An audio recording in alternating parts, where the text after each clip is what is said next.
Hello everyone, this is the Joy of Reading and welcome to a new video. In my last video about Dante's Inferno, I told that I would do a specific video about Virgil, so there we are. Virgil, or Publius Vergilius Maro with his Latin name, was a Roman poet. He was born near Mantua in northern Italy in 70 BC and he died in 19 BC in Brundisium in southern Italy. At the time, both Mantua and Brundisium were part of the Roman Republic and later of the Roman Empire. Virgil is considered one of the greatest poets of ancient Rome.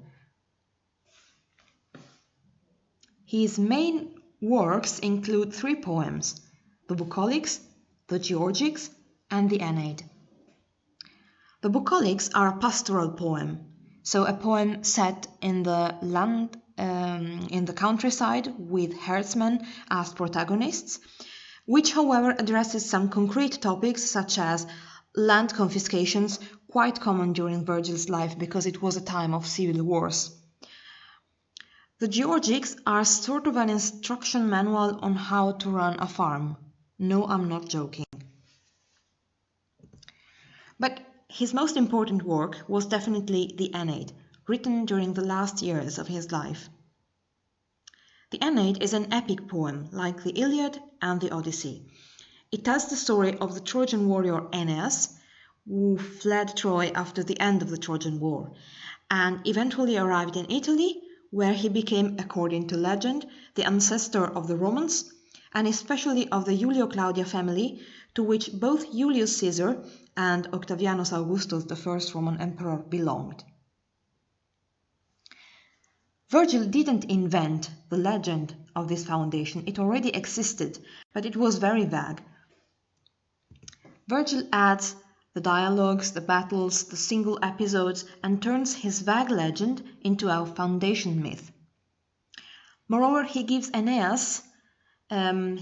Aeneas some moral characteristics which were core to the ancient Roman morals, like the so-called pietas, which is a sort of a sense of duty towards obligations of any kind, and acceptation of the will of God.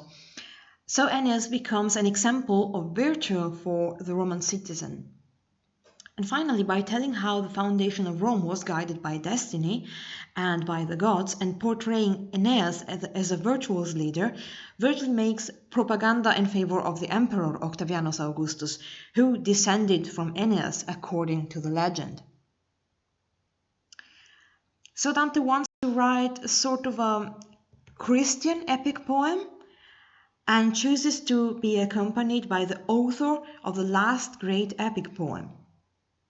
And he maybe sees Virgil's view as worldview as a premonition of the Christian morals. So he sees Virgil as a transition between the pagan writers and the Christian writers.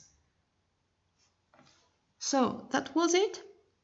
Thank you for listening and good evening.